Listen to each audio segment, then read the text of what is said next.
சிம்ம ராசி அன்பர்களே, மார்கழி மாதம் என்ன பலன்? உங்கள் ராசி அதிபதியாக இருக்கக்கூடிய சூரிய பகவான் 5ஆம் இடத்துல போய் உட்கார்ந்துருக்கார். அதாவது பூர்வ புண்ணியஸ்தானம் பஞ்சமஸ்தானத்தில் உங்கள் ராசிநாதன் இருப்பது ஒரு நல்ல அமைப்பு. அதுவும் குருவின் பார்வையில் இருக்கக்கூடிய ராசிநாதன் சூப்பராக வேலை செய்யும். நார்மலாக இப்போ இந்த காலகட்டம் பார்த்திங்கன்னா சிம்மராசி என்பவர்களுக்கு அஷ்டம சனி போயிட்டுருக்குன்னு சொல்லுவேன்.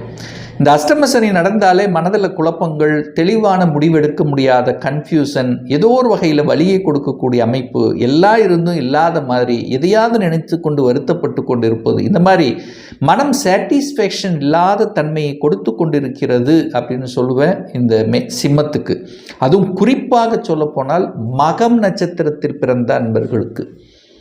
ஆனால் இந்த மாதம் பார்த்திங்கன்னா நல்லாவே இருக்க போகுது அப்படின்னு சொல்லுவேன். இந்த மார்கழி மாதம் சிம்மராசி என்பவர்களுக்கு ஒரு அற்புதத்தையும் ஒரு தெளிவையும் ஒரு தன்னம்பிக்கையும் கொடுக்கக்கூடிய அமைப்புங்கிறது இருக்குது. ஏன் சொல்கிறேன் அப்படின்னா, நிறைய கிரகங்கள், அதாவது செவ்வாய், சூரியன், சுக்கிரன், புதன், இந்த 4 கிரகங்கள் 5ஆம் இடத்துல வந்து அமர்ந்து கொண்டு குருவின் பார்வை. குரு லாபஸ்தானத்தில் உட்கார்ந்துருக்கார், வக்ரமாகி இருக்கார். அப்போது லாபஸ்தானத்தில் இருக்கக்கூடிய குரு பகவான் இந்த 4 கிரகங்களை பார்த்துடுறார். யாரை பார்க்குறார்? செவ்வாயை பார்க்குறார், சூரியனை பார்க்குறார், சுக்கிரனை பார்க்குறார். சுக்கிரனை எப்போ பார்க்குறார்? இந்த மார்கழி மாதம் 5ஆம் தேதி பார்த்துடுறார். அப்போது இத்தனை கிரகங்களையும் பார்க்கும் பொழுது குருங்கிறது ஒரு நல்லவர், அஞ்சுக்குரியவன். அவர் பார்க்கும்போது ஒரு வெளிச்சம் கிடைக்கும்னு சொல்லுவேன். அந்த குரு சூரியன் இணைவு பார்த்தீங்கன்னா பெரிய மனிதர்களின் தொடர்புகள் கொடுக்கும். அதுவும் யோகம் அப்படின்னு சொல்லுவேன். அதே சமயத்தில் குரு ராகுவை பார்த்துடுறார். அப்போது எதை பார்க்காமல் இருக்கு அப்படின்னா, சனி மட்டும்தான் 8ல் உட்கார்ந்துருக்கார். அது குருவின் வீட்டில் இருக்கக்கூடிய சனி பகவான் ஓகே பரவாயில்ல அப்படின்னு சொல்லலாம். அப்போது இந்த மாதம் குருவின் பார்வையில் இருக்கக்கூடிய கிரகங்கள் பெரிய கெடுதல்களை செய்யாது. கடந்த மாதங்கள், அதுக்கு முன்னாடி மாதங்களை கம்பேர் பண்ணும்போது இந்த மார்கழி மாதம் நல்லாவே இருக்க போகுதுன்னு அர்த்தம். எதை செய்யணும்னு ஆசைப்படுகிறீர்களோ இந்த மார்கழி மாதம் நீங்கள் எடுத்து செய்தால் வெற்றி என்பது கன்ஃபார்ம். அதுவும் உங்களுடைய ராசியில் கேது பகவான் உட்கார்ந்துருக்கார். அந்த கேது ஞானக்காரகனான கேது உட்கார்ந்து இருக்கும்போது உங்கள் ஆள் மனது, உள் மனது என்ன சொல்லுகிறதோ அதை செய்தீர்கள் என்றால் நல்லது. அதாவது பாசிட்டிவ் விஷயத்துக்கு செல்ல வேண்டும் அப்படிங்கிறத மைண்டில் வச்சுக்கோங்க. நெகட்டிவ்குள்ளே போனீங்கன்னா உங்களுக்கு தொந்தரவு தான். பாசிட்டிவ் விஷயத்துக்கு மட்டும், அதாவது நேர்மறையாக ஸ்ட்ரெயிட் ஃபார்வர்டாக இருக்கக்கூடிய விஷயங்களுக்கு சென்றீர்கள்னா உங்களுக்கு எந்த பாதிப்பு இல்லை. ஆனால் அதே தவறுதல்களாக ஏமாற்றக்கூடிய சில விஷயங்களுக்குள்ளே போனீங்கன்னா தொந்தரவு கொடுத்துரும். குடும்பம், தனம், வாக்கு இந்த மாதம் எப்படி இருக்கு? 2ஆம் அதிபதி போய் எங்கே உட்கார்ந்துருக்கார்? 4ஆம் இடத்துல சுகஸ்தானத்தில் அமர்ந்திருக்கார். இந்த மாத இறுதியில் 5ஆம் இடத்துக்கு போகுது, குரு பார்வையில் இருக்கு. குடும்பம் நன்றாக இருக்க போகுது. பண வரவில் எந்த பிரச்சனை இருக்க போகுதில்ல. வாக்கு விஷயத்தில் கவனமாக செயல்படணும். யாருக்கும் சியூரிட்டி கொடுக்கறதுல ரொம்ப ரொம்ப கவனமாக செயல்படணும் இந்த சிம்ம ராசி என்பவர்கள். ஏன் சொல்கிறேன் அப்படின்னா, 8ஆம் இடத்தில் இருக்கக்கூடிய சனி பகவான் சம சப்தம பார்வையாக நேர குடும்பஸ்தானத்தை பார்க்குறார். சனி யார்? உங்களுக்கு 6க்குரியவன். சிம்மத்துக்கு சனி ஆகாதவன். ஸோ அந்த சனி பகவான் நேர 2ஆம் இடத்தை பார்க்கும் பொழுது என்ன பிரச்சனையை கொடுப்பதற்கு ரெடியாக இருக்குது. எங்கெங்கெல்லாம் கொடுப்பார்? குடும்பத்தில் கொடுப்பார், குழப்பத்தை கொடுப்பார், குடும்பத்தில் கான்ட்ரவர்சியை கிரியேட் பண்ணுவார். அப்போ அதில் கவனமாக இருக்கணும். பண விஷயத்தில் கவனமாக இருக்கணும். ஏமாறக்கூடாது. இப்போ தான் ஏமாறுவீங்க. அஷ்டம சனி காலத்தில் உங்கள் மனதை மறைத்து கொண்டு, உங்கள் செயல்பாடுகளை மறைத்து கொண்டு எதையாவது செஞ்சுட்டு எதையோன்னு நினச்சிக்கிட்டு வருத்தப்படணும்.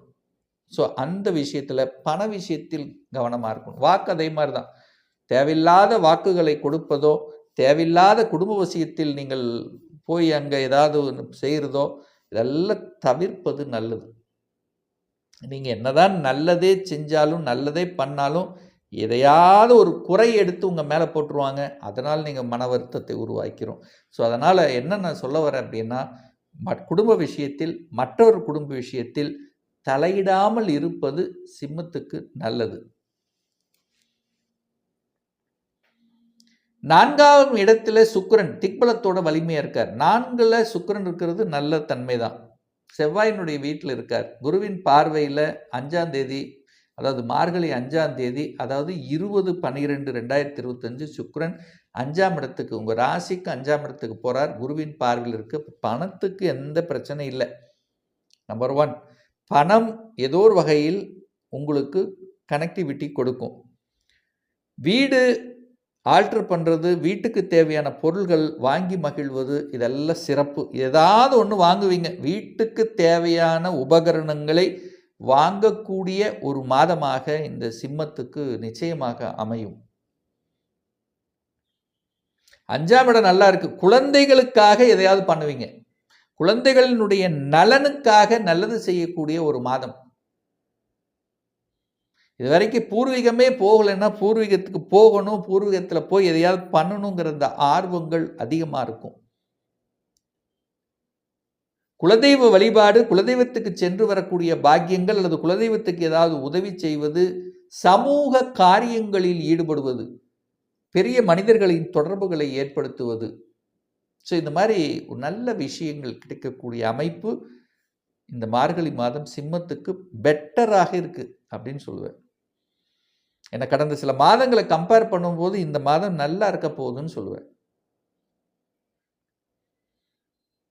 இன்னொரு நல்ல விஷயம்னா பதவி டக்குன்னு கிடைக்கும், பொறுப்புகள் கிடைக்கும். நீங்கள் மறைக்கப்பட்ட ஒதுக்கப்பட்ட விஷயங்கள் இப்போ தென்படும். இத்தனை நாள் நீங்கள் செஞ்சது நீங்கள் செஞ்சுருப்பீங்க, ஆனால் பேர் மற்றவர்களுக்கு போயிருக்கும். இது ஏன்டா இப்படி ஆச்சுன்னு உங்களுக்கே தெரியாமல் இருக்கும்.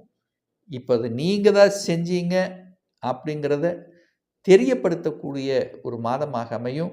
ஒரு சிலருக்கு ரெகனைசேஷன் கிடைச்சிடும், ஒரு சிலருக்கு ப்ரொமோஷன், பதவி உயர்வு கிடைக்கக்கூடிய ஒரு மாதம் இந்த மார்கழி மாதம். நல்லாவே இருக்கு. பதவி கிட்டும், பதவி கொடுக்கக்கூடிய அமைப்பு இருக்கு. எந்த விஷயத்தில் கவனமாக இருக்கணும் இந்த மார்கழி மாதம்னா, 6க்குரியவன் போய் 8ல் உட்கார்ந்துருக்கார். கடன் விஷயத்தில் கவனமாக இருக்கணும். கடன் தன்னுடைய கெப்பாசிட்டிக்கு மேலே போச்சுன்னா கடனை வாங்கி கடனை அடைத்தல் என்கின்ற நிகழ்வுக்கு சென்று கொண்டிருக்கும். அப்போ கடன் விஷயத்தில் கவனமாக இருக்கணும் இந்த சிம்மராசி என்பர்கள். அடுத்து கேராக இருக்க வேண்டிய விஷயம் ஹெல்த். 6க்குரியவன் போய் 8ல் உட்கார்ந்துருக்கார். நிறைய பேருக்கு பாருங்க கால் வலி குடைச்சல் அதிகமாக இருக்கும். உடலின் இயக்கத்தில் ஏதாவது ஒரு குறைபாடுகளை கொடுத்துரும், காமிக்கும். சிம்மராசி என்பர்களுக்கு பார்த்தீங்கன்னா இப்போதான் உங்கள் ஹெல்த்தில் இதுதான் பிரச்சனை, இதுதான் ப்ராப்ளம், இத்தனை நாள் தெரிஞ்சிருக்காது, இப்போ தெரியப்படுத்தும். அதுக்கான ட்ரீட்மெண்ட், அதுக்கான அக்கறை எடுத்துக்கொள்வது நல்லது. சரியான உடற்பயிற்சி, சரியான உணவு கட்டுப்பாடு என்பது சிம்மராசி அன்பர்களுக்கு கண்டிப்பாக அவசியம் என்பதை புரிந்து கொள்ள வேண்டும். 7ஆம் இடத்தில் ராகு உட்கார்ந்திருக்கார். சர்ப்ப கிரகம் எங்க உட்கார்ந்திருக்கார்? கணவன் அல்லது மனைவியை குறிக்கக்கூடிய இடத்தில் ஒரு பாம்பு கிரகம் உட்கார்ந்திருக்கு. நல்லா புரிஞ்சுக்குங்க. கணவன் மனைவியை குறிக்கக்கூடிய இடத்தில் ராகு பாம்பு உட்கார்ந்திருக்கு. டக்குன்னு கோபம் வரும். பாம்புவை போல கொத்தக்கூடிய தன்மை இருக்கு. பாம்புங்கிறது ஒரு நெகட்டிவ் கிரகம் அப்படின்னு கூட நீங்கள் எடுத்துக்கலாம். அதாவது நல்ல பாம்பா கெட்ட பாம்பா அப்படிங்கிறது இருக்கு. குரு பார்க்குறார், நல்ல பாம்பு தான், ஆனால் கோபம் வரும், ஆக்ரோஷம் வரும், டக்குன்னு ஈகோ கிளாஸ் வரும். ஸோ இந்த மாதிரி விஷயத்தில் கவனமாக இருக்கணும். ஏன் இதை சொல்கிறேன் அப்படின்னா, 7ஆம் இடமான திருமணஸ்தானத்தில் ராகு அமர்ந்து கொண்டு குடும்பஸ்தானத்தை சனி பார்க்கிறார். 6ஆம் அதிபதியாகி 8ஆம் இடத்திலிருந்து பார்க்கிறார். அப்போ குடும்பத்தில் சின்ன ஒரு ஓட்டை இருந்தாலும் அதை பெருசு பண்ண பார்க்கும். ஸோ இதை மட்டும் கவனத்தில் வைத்து கொண்டாலே பாதி பிரச்சனை தீர்ந்து விடுகிறது அப்படிங்கிறத மனசில் வச்சுக்கோங்க. இந்த மார்கழி மாதத்துக்கு மட்டும் சொல்ல, ராகு 7லே தான் இருக்க போறார், சனி 8லே தான் இருக்க போறார். அப்போ சிம்மராசி என்பவர்களுக்கு இந்த அஷ்டம சனி காலகட்டத்தில் குடும்பம், தனம், வாக்கு இந்த விஷயத்தில் கரெக்டாக இருக்கணுங்கிறத ஆழமாக மனதில் பதிவு வைத்துக் கொள்ளுங்கள். வேலை உண்டு, வேலையில் அலைச்சல் திருச்சல் உண்டு. சாட்டிஸ்ஃபேக்ஷன் உண்டான்னா நிச்சயமாக இல்லை. வேலை மாறணும், இன்னொரு வேலையை அமைச்சுக்கிட்டு தான் மாறணும். இதை கெட்டியாக பிடிச்சுக்கணும். சிம்மராசி என்பர்கள் டக்குன்னு கோவப்பட்டு ஆக்ரோஷப்பட்டு வேலையை விட்டுட்டு அதுக்கப்புறம் போய் தேடணும்னா வழியை கொடுத்துரும். ஸோ இந்த விஷயத்தில் கவனமாக இருக்க வேண்டும். ஸோ மற்றபடி இந்த மார்கழி மாதம் தன்னம்பிக்கை கொடுக்கக்கூடிய, வளர்ச்சியை கொடுக்கக்கூடிய, அதிர்ஷ்டத்தை கொடுக்கக்கூடிய, லாபத்தை கொடுக்கக்கூடிய ஒரு நல்ல மாதமாக அமையுங்கிறதுல மாற்று கருத்து கிடையாது. இப்போ சொன்னது கோச்சார ரீதியான மார்கழி மாதத்துக்குரிய ஒரு பொதுவான பலாபலன்கள். ஒவ்வொருத்தரும் டிஃபரெண்ட்டும். ஒவ்வொருத்தருடைய ஜாதக அமைப்புகளும் அவருடைய தசாநாதன் புத்திநாதனும் நிச்சயமாக மாறுபடும். அதற்கு தகுந்த மாதிரி பலன்களும் மாறுபடும். இந்த கோச்சார பலனை தொடர்ந்து ஒரு 3 மாதம் 4 மாதங்களுக்கு கண்டிப்பாக பாருங்கள். சரியாக பொருந்தி வரவில்லை அப்படின்னா நிச்சயமாக உங்களுடைய தசாநாதன் புத்திநாதன் 6, 8, 12ஆம் அதிபதிகளோட கண்டிப்பாக இணைந்திருக்கும். ஒரு துல்லிய பலன் வேணும், உங்கள் ஜாதகம் பார்க்கணும், சுய ஜாதகம் பார்க்கணும் என்று விருப்பமுடைய அன்பர்கள் டிஸ்பிளே தெரியக்கூடிய நம்பருக்கு வாட்ஸ்அப் மூலியமாகவோ ஃபோன் கால் மூலியமாகவோ தொடர்பு கொண்டு நேரடியாகவோ அல்லது ஆன்லைன் மூலயமாகவோ கன்சல்டேஷன் எடுத்துக்கலாம். நம்மளுடைய அலுவலகம் கோயம்புத்தூரில் அமைந்துள்ளது. அதாவது கோயம்புத்தூர்லேருந்து மேட்டுப்பாளையம் செல்லும் வழியில் வெள்ளக்கிணர் பிரிவு அன்னபூர்ணா ஹோட்டலுக்கு அருகில் அமைந்துள்ளது. பிரியர் அப்பாயின்மெண்ட் வாங்கிட்டு நேரடியாக கன்சல்டேஷன் எடுத்துக்கலாம். இந்த பதிவு ஏதாவது ஒரு ரூபத்தில் நிச்சயமாக உங்களுக்கு யூஸ்ஃபுல்லாக இருக்குங்கிறதுல எந்தவித மாற்று கருத்தும் இல்லை. நம்முடைய சேனலை நீங்கள் ஃபஸ்ட்டு டைம் பார்ப்பவர்கள் என்றால் மறக்காமல் சப்ஸ்கிரைப் பண்ணிக்கிங்க. பக்கத்தில் இருக்கக்கூடிய பெல் பட்டன் மற்றும் ஆல் நோட்டிஃபிகேஷனை கிளிக் பண்ணும்போது நான் போடக்கூடிய அடுத்தடுத்த பதிவுகள் உங்களுடைய நோட்டிஃபிகேஷனில் வந்து சேரும். மீண்டும் ஒரு நல்ல பதிவில் உங்களை சந்திக்கும் வரை உங்களிடமிருந்து விடைபெறுவது உங்கள் அஸ்ட்ராலஜர் டாக்டர் சதீஷ்.